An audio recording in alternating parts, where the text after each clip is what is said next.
तो दोस्तों कैसे हो आप सबका स्वागत है इंडियन मैड्रिस्टा की एक और नई वीडियो में। ठीक है, home of Madridistas football fans and tactics. तो first of all thank you आप सबको, शुक्रिया बहुत बहुत कि आपने हमारे चैनल पे 10 सब्सक्राइबर्स से भी पास करके 16 सब्सक्राइबर्स करवा दिए। ठीक है, और इस वीडियो में हम जिस टॉपिक के बारे में बात करने वाले हैं वो शायद इस चैनल का सबसे इम्पोर्टेंट टॉपिक हो, और आई रिक्वेस्ट कि आप ये वीडियो पूरा देखें। ठीक है, तो इस ये जो पूरा टॉपिक है वो है कि फीफा ने इंडिया को बैन क्यों किया। तो पूरी मैं आपको बात बताऊंगा, जो लोग इस इंसिडेंट से अवेयर थे उनको भी पता चलेगा बेसिक से, और जो नहीं थे उनको भी बेसिक से यहाँ पे सब कुछ पता चलने वाला है। ठीक है, so no matter to worry for it. तो पहले अगर हम बात करें तो जैसे इंडियन क्रिकेट टीम की गवर्निंग बॉडी है बीसीसीआई, वैसे इंडियन फुटबॉल टीम की बॉडी है AIFF, all Indian football federation करके। ठीक है, तो अब एआईएफएफ के प्रेसिडेंट है प्रफुल्ल पटेल, जो थे, है नहीं। ठीक है, तो उनका टेन्योर खत्म हो गया और उसके बाद भी उन्होंने 2 साल काम करते रहे, कोविड का रीजन दिया उन्होंने, जो एक जस्टिफाइबल रीजन नहीं था। फीफा ने बोला ये नहीं चलेगा, प्रेसिडेंट तुरंत नहीं इलेक्ट होने चाहिए। और जो स्पोर्ट्स एक्टिविस्ट जर्नलिस्ट होता है, जिनको सच में कदर होती है स्पोर्ट्स की कि भाई हमारा जो इंडियन स्पोर्ट्स है वो आगे बढ़े, उनमें से एक जर्नलिस्ट ने दिल्ली सुप्रीम कोर्ट में इसकी अपील डाली। ठीक है, कि इस मैटर पे there should be observation and there should be given some light on this matter. तो सुप्रीम कोर्ट ने बोला कि चलो प्रेसिडेंट इलेक्शन है। ठीक है, और तब जब ये चीजें सामने आई कि अब प्रेसिडेंट नहीं इलेक्ट होंगे, तब पता चला कि एआईएफएफ में किस हद तक करप्शन हो रहा था। मतलब यहाँ तक नहीं, यहाँ तक करप्शन हो रहा था। ठीक है, यहाँ तक जहाँ पे मेरा हाथ भी नहीं दिख रहा है आपको। ठीक है, इतना हाई लेवल पे एआईएफएफ में यहाँ पे करप्शन हो रहा था। उससे अब क्या हुआ, सुप्रीम कोर्ट ने बोला कि भाई अगर इतना ही ज्यादा करप्शन हो रहा है तो हम सुधारते हैं चीजों को। उन्होंने एक थर्ड पार्टी बॉडी बनाई जिसका नाम था सीओए, जिसमें 3 पर्सन थे, जिनको बोला गया कि आप एआईएफएफ का day to day work monitor करोगे, चाहे वो ऑफिस वर्क हो या फिर एक्सटर्नल वर्क हो। और उन्हें ये भी बोला गया कि अब आप इंडियन फुटबॉल का जितना भी कॉन्स्टिट्यूशन है, ठीक है ना, वो आप एक रिन्यू करो और इंडिया के फेवर में और इंडियन फुटबॉल आगे बढ़े, ऐसा एक कॉन्स्टिट्यूशन का ड्राफ्ट तैयार करो जिसे हम अप्रूव करेंगे। ठीक है, एआईएफएफ ने सब कुछ किया, अच्छे से मॉनिटर करती रही, ड्राफ्ट भी बनाया। अब ड्राफ्ट में 2 गलतियां निकली। पहली गलती, एआईएफएफ जो सीओ ने ड्राफ्ट बनाया, वो यहाँ पे उनको ये चाहिए था कि जैसे आईपीएल है वैसे इंडिया में लीग है आईएसएल, इंडियन सुपर लीग। ठीक है, तो वो रिलायंस ग्रुप को मिल चुकी है 2025 तक। फॉर सम पर्टिकुलर अमाउंट उन्होंने जो कॉस्ट था वो पे किया, और अब जितना भी आईएसएल की जितनी भी चीजें हैं वो अब रिलायंस ग्रुप के हाथों में है। ठीक है, तो अब इससे क्या हुआ कि पहले तो यहाँ पे सीओए ने ये बोला कि आईएसएल भी रिलायंस ग्रुप के हाथ में नहीं होनी चाहिए, वो हमारे पास होना चाहिए। ठीक है, ए टू जेड वर्क उसका।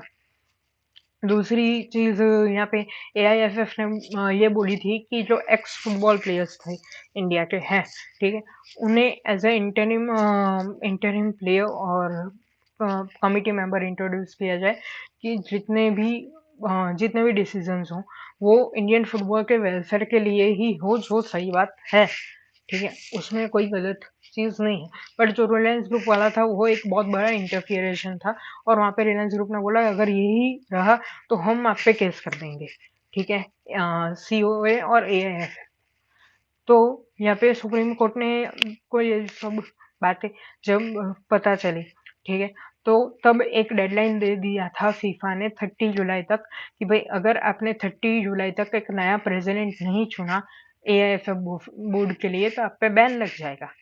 ठीक है, और वही हुआ, क्योंकि रिलायंस ग्रुप को मनाना, बाद में सभी चीजें सभी चीजों को मिल जाना और ड्राफ्ट फाइल करके उसको पास करवाना सुप्रीम कोर्ट से, वो नहीं हुआ था यहाँ पे 30 जुलाई तक। और जब तक आपका ड्राफ्ट फाइल करके फाइनल मोशन में नहीं आता, प्रैक्टिकली नहीं वो एम्बोज होता है, लॉ एम्बोज नहीं होता है, ठीक है, इम्प्लीमेंट नहीं होता है, तब तक के लिए इलेक्शंस नहीं हो सकते हैं। ठीक है, तो अब यहाँ पे क्या हुआ, यहाँ पे फीफा ने इंडिया पे बैन लगा दिया। फीफा ने इंडिया पे बैन लगाया, ठीक है। तो ये सारी चीजें थी पार्ट वन, जहाँ पे आपको मैंने पूरा स्ट्रक्चर दिया कि क्या क्या प्रॉब्लम हुई थी, बेसिक रीजन कौन से थे, जिसमें से सबसे बड़ा रीजन था करप्शन। अब बात करते हैं पार्ट टू पे, जहाँ पे 3 दिन पहले सुप्रीम कोर्ट की हियरिंग थी और उन्होंने यहाँ पे बहुत सारे डिसीजन सुनाए जो बहुत मेजर डिसीजन थे। पहला, उन्होंने जो थर्ड पार्टी एनटीके बनाई थी सीओए करके, उनको डिसमेंटल कर दिया। जो सीओए ने लॉ इन्फोर्स करने का मतलब जो रूल्स एंड रेगुलेशंस लाने को चाहा सीओए ने, वो भी उन्होंने यहाँ पे रिवोक कर दिया, ठीक है। और यहाँ पे ये सुप्रीम कोर्ट ने फैसला लिया कि भाई अब जो एआईएफएफ पहले चल रही थी जैसे वैसे ही चलेगी, ठीक है। एआईएफएफ पहले जैसे चल रही थी, जैसे मैंने आपको कहा बहुत ज्यादा करप्शन हो रहा था, हाई लेवल का करप्शन हो रहा था, ठीक है। और एआई जो सीओए ने पूरा रूल्स एंड रेगुलेशंस बनाया था, उसका मेन रीजन ये था कि भाई ऐसे प्लेयर, ऐसे कमिटी मेंबर्स हो जो इंडियन फुटबॉल का सच में भला चाहते हो, जिससे Indian football day to day upward जाए, डाउनग्रेड ना हो, ठीक है। ये मेन और सबसे इम्पोर्टेंट पॉइंट था। अब जब यहाँ पे एआईएफएफ ही यहाँ पे सब कुछ देखेगी, तो जो स्टेट फुटबॉल स्टेट बॉडीज है, उनको ही, उनके हाथ में ही फिर से यहाँ पे सभी वोटिंग और सब कुछ होगा, जहाँ से कमेटी बनेगी और उसके बाद नए प्रेसिडेंशियल इलेक्शन होंगे, बाद में प्रेसिडेंट बनेंगे, ठीक है। तो ये थी पूरी की पूरी मैटर। अब यहाँ पे जैसे प्रेसिडेंट नहीं सिलेक्ट हुए, फीफा ने बैन लगा दिया, ठीक है। अब यहाँ पे सुप्रीम कोर्ट ने बोला भाई जैसा था पहला वैसे रहने दो। अब यहाँ पे हम एडवांटेजेस और डिसएडवांटेजेस देखेंगे, कॉन्सिक्वेंसेस देखेंगे हर एक सिचुएशन के। पहली सिचुएशन, अगर यहाँ पे फीफा इंडिया पे जो बैन लगाया है, ठीक है, फीफा ने वो लगा रहता तो क्या होता। सबसे पहली चीज, इंडियन मैन की जो फुटबॉल टीम है, ठीक है, वो ना ही इंटरनेशनल फ्रेंडली खेल पाते और उससे उनका जो ग्रोथ है वो काफी हेम्पर होता। किसी भी स्पोर्ट्स में अगर स्पोर्ट्स पर्सन मैचेस नहीं खेल पाता है, ठीक है, तो उनका ग्रोथ हेम्पर होता ही है। अगर हम वहीं पे बात करते हैं कि दूसरा पॉइंट कौन सा था, तो दूसरा पॉइंट ये था कि अंडर 17 वुमेन वर्ल्ड कप जो अभी भी बैन नहीं हटा है एट दिस मोमेंट जहाँ पे मैं वीडियो बना रहा हूँ, ठीक है, ठीक, वो नहीं होगा इंडिया में। उस जो पूरा का पूरा डॉक्यूमेंट था, उस पे our honourable prime minister Shri Narendra Modi signed it कि भाई under 17 women FIFA world cup यहाँ पे इंडिया में हो, जिससे फुटबॉल की अवेयरनेस आए। नहीं हुआ, ठीक है।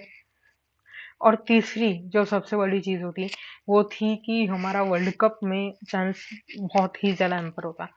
अब एट प्रेजेंट हम जो सपना देख रहे हैं कि भाई 20, 30, 40 साल बाद जो फीफा वर्ल्ड कप खेला जाए, उसमें नेशनल टीम्स में एक ग्रुप में इंडिया का भी नाम हो कि हाँ यार इंडियन फुटबॉल टीम खेल रही है, हम इंडियंस उस टीम को सपोर्ट कर पाए, चाहे वो वहाँ पे मैच स्टेडियम में लाइव देखने जाए या फिर कहीं से भी all around the globe support करें, बट हम हमारे नेशन की टीम को सपोर्ट कर पाए। वो हैम्पर होता और वो शायद 80 ईयर्स हो जाता, 60 ईयर्स हो जाता। अब आते हैं दूसरी सिचुएशन पे, जहाँ पे फीफा या यहाँ पे बैन नहीं लगाया है इंडिया पे और रिवोक कर दिए हैं सारे चार्जेस, एंड इंडिया बैंडेड नहीं है फीफा की तरफ से, ठीक है। तो क्या होगा, तो ये होगा, आपको चांस मिल रहा है, जो आपकी फुटबॉल टीम है, मेंस फुटबॉल टीम अच्छे से खेल पाएगी, ठीक है। अंडर 17 वुमेन वर्ल्ड कप अगर जल्दी से जल्दी इंडिया पे से बैन हट जाता है, तो मैक्सिमम चांस है कि हो सके, क्योंकि शॉर्ट टाइम ड्यूरेशन होगा तो उसमें प्रिपरेशन नहीं होती है वर्ल्ड कप की।